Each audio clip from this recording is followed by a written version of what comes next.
Hey, what's going on, everybody? Welcome to another episode of We Need to Talk. This is episode 457. We live right now. Shout out to everybody who's been paying attention, focusing, learning, growing, changing, progressing, especially on behalf of the broadcast. All of your energy is much appreciated. Shout out to everybody who is progressing through your week in a positive way. We're gonna skip all of that. We're gonna get right to it. Tonight we are talking about settling for a ring. And I wanted to touch on this topic because I feel like it's something that occurs quite frequently, and it is indeed to your detriment if you maneuver in this fashion. And it's definitely a fear-based phenomenon. And anytime we make decisions, let alone lifetime decisions based on fear, we are doing ourselves a long-standing disservice and putting ourselves potentially in harm's way. So we're gonna get right to it. Shout out to everybody who's listening, commenting what's going on. Dawn, shout out to you. Shout out to everybody else who's catching this on the replay. And so moving forward with this topic, why does this happen? Why do we choose to settle for a ring? First of all, I think it's pretty pervasive in this society now for the ring to be worth more or valued more than the actual relationship and sometimes the self. I think this travels back to a lot of what I've taught on the sense of and the importance of prioritizing your purpose and identity, and how purpose and identity are interconnected. You see, when I can draw a straight line from childhood's environments and family environments that did not cultivate a sense of identity and reinforce it, positively reinforce a sense of identity. And I can draw a straight line all the way to difficulties settling poor relationships and toxic relationships, especially entering into marriage. The reason is, if your identity is poorly formed, meaning that one or both parents were not there or neglectful or verbally abusive, etc., we're not playing their role. A lot of times you go searching for external validation to solidify the identity, but also create it. So a lot of times attention for attention's sake can be a temporary fill for the voids of a secure sense of identity. So when we end up in a space where the choice is made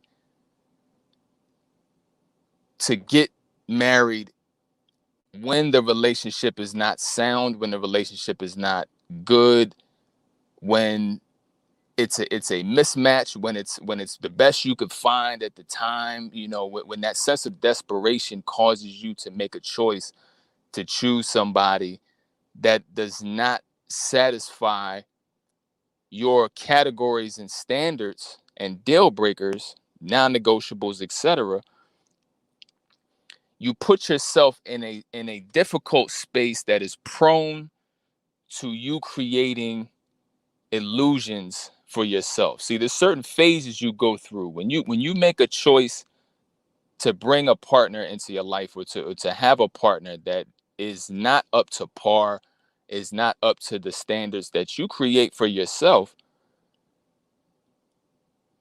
and you are fearful that you won't be chosen. You are fearful that there's not enough good partners out there. You are fearful that when people get to know really who you are, they would be turned off, or you're not worth having the type of person that you would actually want to have and desire, etc. When you're going through these different phases, or different states of functioning and thinking patterns and core beliefs based on lack and insecurity and fear-based thinking, you put yourself in a space where you actually choose a person that will help, number one, to continue to the momentum of those thought processes. So this person isn't going to uplift you. This person isn't going to make you any better. But this person is going to put a band-aid on a cancer diagnosis. So you will be able to show the ring and change your status, but it will complicate your issues. And here's how it gets worse. So when you choose somebody below your standards, especially when you get married, you make excuses, you justify things, you ignore red flags, right? You get to the altar, you marry this person. Now, some of you have this vision where, or this perspective that now that we're married, I have the jurisdiction to now pressure, persuade, and guilt and shame you into becoming the person that my standards are comprised of. So you met this person knowing they didn't fulfill your standards, but now that you're married, you have to justify your marriage in your sense, because now you have this cognitive dissonance in your mind to know that the person that you're actually looking at and standing in front of, and that you have agreed to commit to for a lifetime, don't even satisfy half of the list. So in order to fix that, the first phase is you're going to try to pressure this person into becoming something that they never were. Now, you may get some leeway with that. You may have somebody who's trying to change, who succumbs to guilting and pressuring, or different ways of persuasion. They might change for 2 weeks, 4 weeks. It eventually runs out because this individual didn't have the core qualities that would allow for that person to fulfill those standards, which is why you got to choose based on standards first. But before you do that, you have to become the standard. A lot of times people are doing this backwards.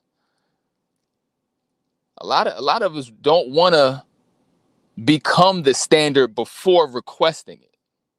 So we go in requesting $100,000 a year from a company, and we have not even a high school diploma. And we have to realize that that's an imbalance. But not to say that those higher degrees aren't possible, but it is to say that some of us don't want to do that internal work. So if you give up the work, then now you're in a position where you have standards, but you're probably not going to be able to acquire or maintain a relationship that has those standards. So you have to pick somebody who views you as the upgrade, as the prize, in effort to have somebody be willing to fulfill everything that you can't fulfill for yourself. So now there's a complete mismatch. And when you marry this person, you can try to pressure and compress that person in, and mold this person into who you want. That's not going to work. So I call it the, you know, trying to change a dog into a dragon. And when you realize that phase one of trying to transform the dog into the dragon, putting extra teeth on them, putting a fake tail on them, and you're doing the impossible. You're trying to change one being into another. And all of the tactics that you have in your arsenal do not work. You cannot effectively change one person into another person. So when that phase is over and when you get frustrated and that doesn't work anymore,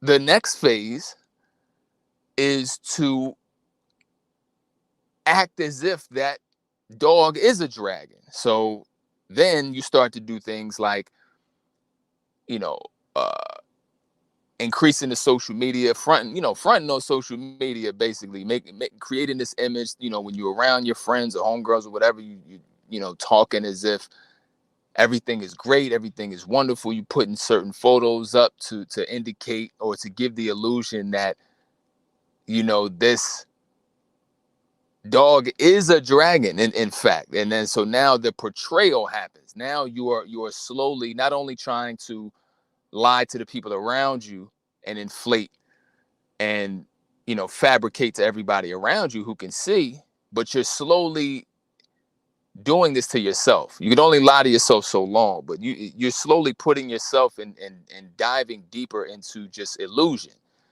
to where you're not even really cognizant of the reality of the situation you're in. And you're trying to portray that it's better than what it is. And as you're doing this, years of time are going by because you have now turned this ring into a set of handcuffs. Because now you have trapped yourself and your identity and all of those insecurities, etc., into this situation that is not benefiting you, number one, and number two, is causing you to have to tap dance and do all of these magic tricks to help keep everybody else thinking that it's a positive decision. You're in complete justifying mode. So the second you got married, now you have to campaign on a daily basis to show people and convince people that, and yourself, that this is the right decision. And it's not. So was it worth the sacrifice? Was it worth putting yourself on the line? Was it worth condemning your future to a lower standard point and in essence chaining yourself to somebody who is not making you better, who is not willing to grow, who is not accountable for actions, who has not acquired any sense of self-awareness? You see why I make sure these things are of importance, and I make sure I drill these things home, because these are the principles that I move by from a dating standpoint. There's only that's my big three. If the self-awareness isn't there, if the accountability isn't there, and if the inherent desire to grow and evolve is not present, we can't move forward from there. Because that's how you acquire a growing or a relationship that allows you to grow together. That's how those are the principles that you stand on, that you create the foundation from. And those are the situations that you have to, or the standards that you have to carry as well. It doesn't make sense to expect somebody to have those qualities and you don't have them, because it's, as most people like to say, unequally yoked. You don't want to be the one without the growth and without the accountability asking for it. And you definitely don't want to be the one with the accountability, the awareness, and the growth process and growth oriented mentality, choosing someone who doesn't have it.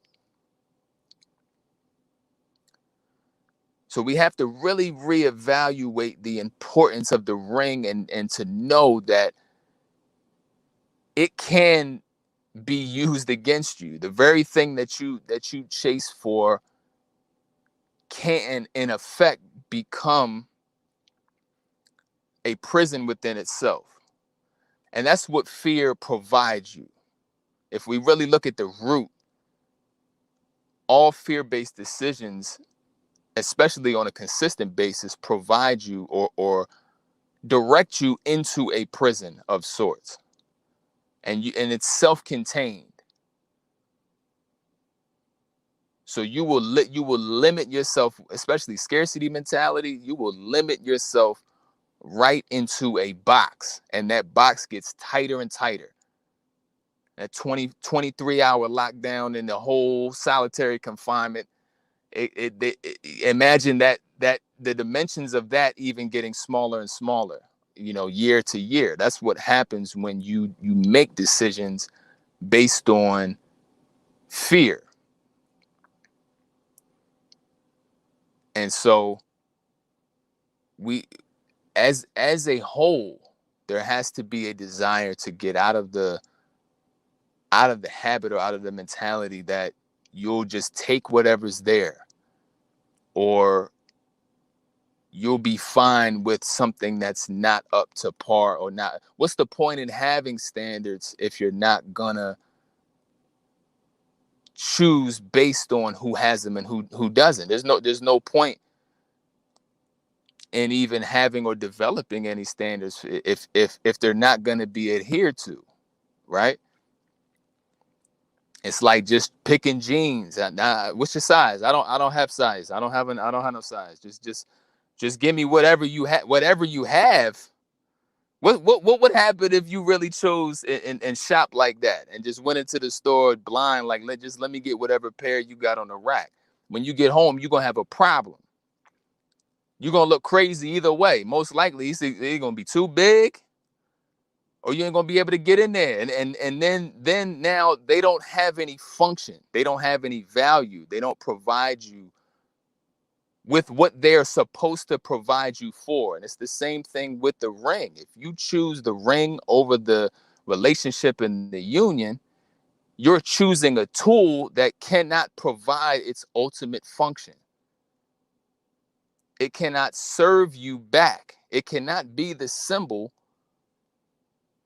of the union under God, the powerful connection that it's supposed to be. It's just jewelry. At that point, it is simply jewelry. And jewelry is an everyday option. That's something you can pick up at any point. So I definitely wouldn't want to attach something that's acquired or able to be acquired on an everyday, any day basis, and connect that with a soulmate, somebody who is not an everyday occurrence, who is not an everyday partner, who is not somebody you can acquire on the street or in a store any day of the week. I don't want that to be connected to that in any way, shape, or form. I know personally I'm not the everyday person, and I'm constantly in an evolution phase to continue to be my best version. So why would you want to be your best version and not want to unify and connect with a partner who is striving to be their best version? What exactly are we doing? Just something to sit with, because I know everything I'm saying makes sense, but I do know fear a lot of times is illogical, and it presses the emotions to feel your way into doing things that are out of desperation, that feel like they're the right thing to do. It's a knee-jerk kind of situation, but this is to be played anytime you get those urges, anytime you feel like, oh, I need to hit this person up, or I need to call this person, or I need to entertain this particular individual, knowing you got all the information you need and you about to make a move, you about to make a bad move. This is what, episode 457, play 457. This is why I put it on YouTube. It's here forever. You come back, remember that number, 457. You come back. Before you press send on that text, you come back here and play this again. And make sure you get yourself right, and shake that snow globe and get everything moving inside of there, so you have enough wherewithal to prevent yourself from making a mistake that you will eventually have to get yourself out of.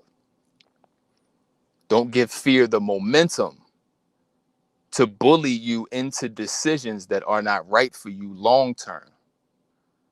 Don't do something in the short term you wouldn't want to affect the quality of your long term. Damn, I got to start putting these on t-shirts. But you know what you know what I'm saying. And I think that, you know, the capability is there to counteract fear consistently. It just has to be done, and it has to be prioritized, because the futures that, you know, and I speak to a lot of you, you know, and I know what's desired and what's, you know, what's ultimately deserved, and you guys deserve to have everything that you're asking for. But when you make the decision to go underneath what you actually deserve,